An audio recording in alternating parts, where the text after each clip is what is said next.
That's Clubs, all, man. right.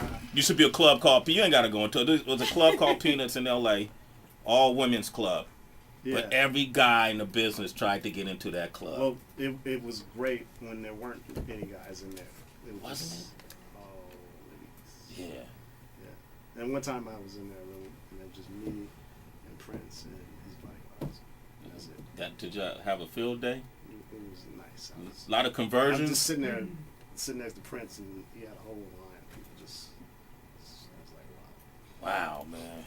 Good memories. Good memories. Good memories, man. I got a Prince memory. John Singleton hanging out with us. The new movie is Abduction with Taylor Lautner coming out tomorrow, right? Mm-hmm. Okay. I remember sitting down talking with Prince for like 2 hours just about the internet and how he says it's He's the really black hole. smart, man. Yeah, extremely, right? He's so smart. He's so intelligent.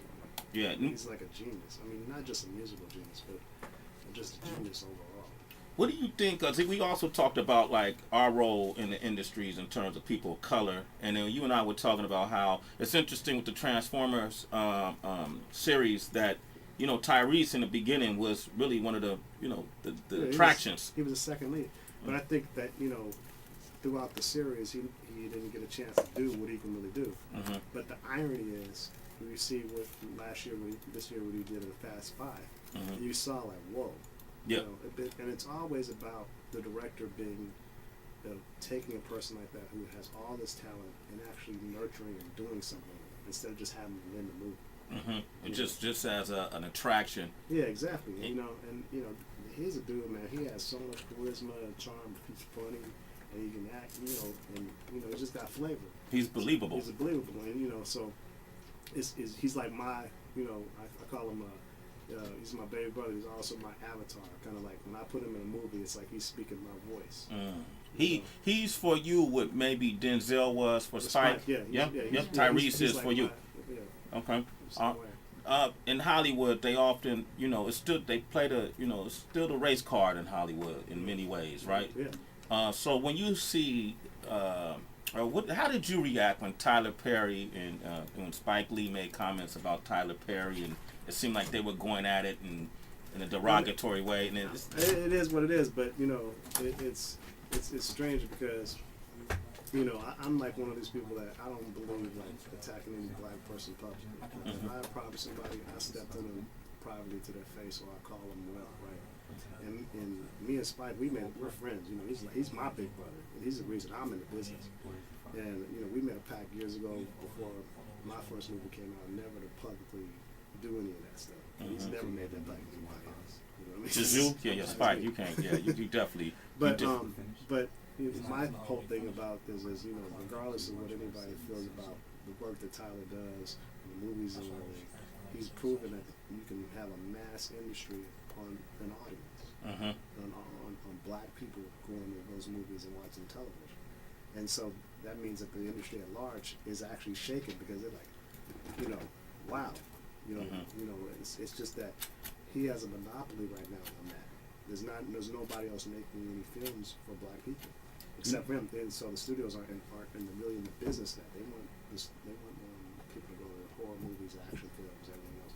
But there's a huge audience that wants to see themselves on film. That's why he's number one in the box office. Every time he drops one, you did that. That's what you did. We felt like with Boys in the Hood, Boy and Baby Boy as well, and Brothers, and and the next time you make a hood movie. Next time I make a hood movie, I want everybody coming out. Okay, well, everybody, mama, the cousin, everybody to come. We'll come out, and I think I got somebody that I really feel like you may want to audition, because I feel like, now listen to this, John, man. This dude is a friend of mine. He has tremendous passion, and recently he spoke out publicly, and the first thing I thought is, this dude should be in movies right now. I'm going to play it back, and you tell me if it's a role for him. Go ahead. Just go ahead. Let's hear it.